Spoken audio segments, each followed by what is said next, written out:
হাসিনা অত্যন্ত একটা ঠুনকো মামলায় তাকে গ্রেপ্তার করে জেলে পাঠিয়েছেন এবং হেন কোনো নির্যাতনায় তার উপর করেছেন, তার বাক স্বাধীনতা রুদ্ধ করেছেন। চিকিৎসার জন্য আমরা বারংবার তাকে বিদেশে পাঠানোর জন্য সারা জাতি নিবেদন করেও সেটা করতে পারি নাই। আজকে বেগম খালেদা জিয়া চিকিৎসার উদ্দেশ্যে দেশে বাইরে যাচ্ছেন। সমগ্র জাতির দোয়া ওনার প্রতি আছে। অতীতে উনি যেভাবে গণতন্ত্রের সংগ্রাম করেছেন, সুস্থ হয়ে এসে তিনি সেভাবে গণতন্ত্রের সংগ্রামের নেতৃত্ব দেবেন। দেশবাসীর কল্যাণে তিনি নিজকে নিয়োজিত করবেন এবং যে জীবনের শেষ দিন পর্যন্ত তিনি জনগণের পাশে থাকবেন আমরা আশা করছি। সমস্ত জাতি আমরা আজকে ঐক্যবদ্ধ। আমরা চাই বেগম জিয়া সুস্থ হয়ে আমাদের মাসে ফিরে আসুক।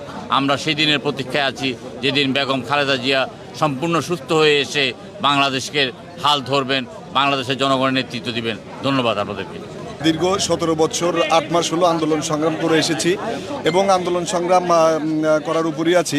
কিন্তু আজকে আসলেই আমরা এখানে যে উদ্দেশ্যে জড়ো হয়েছি যে ম্যাডামকে যে দীর্ঘ 8 বছর হইল তাকে সুচিকিৎসা দেওয়া হয় না। ম্যাডামকে কারাগারে প্রেরণ করা হয়েছিল। এখন পর্যন্তও সে 5ই আগস্টের আগ মুহূর্ত পর্যন্তও কিন্তু সে কারাগারের মধ্যেই আবদ্ধ ছিল। কিন্তু আজকে মহান রাব্বুল আলামিনের অশেষ রহমতে 5ই আগস্টের পরে বাংলাদেশটাকে আমরা স্বাধীনভাবে ফিরে পেয়েছি। হাজার হাজার রক্তের বিনিময়ে আমরা বাংলাদেশকে স্বাধীনভাবে ফিরে পেয়েছি। তো আমি বলবো আজকে 18 কোটি মানুষের প্রাণ আপসী নেত্রী দেশনেত্রী বেগম খালেদা জিয়া দেশের বাহিরে সুচিকিৎসার জন্য যাচ্ছেন।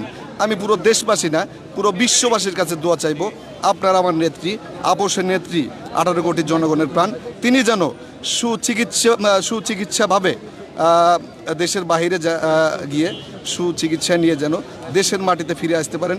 এইটাই মহান রাব্বুল আলামিনের কাছে আমাদের প্রার্থনা এবং 18 কোটি জনগণের কাছে আমরা দোয়া চাইব এবং পুরো দেশবাসীর কাছে আমাদের এই মমতাময় মার জন্য দোয়া চাইব। আল্লাহ হাফেজ।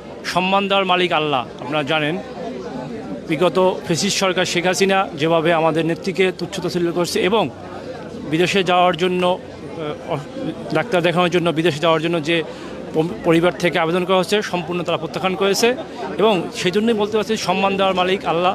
সে শেখ হাসিনা সহ তার দোসররা বিভিন্ন রকম কটূক্তি করেছেন।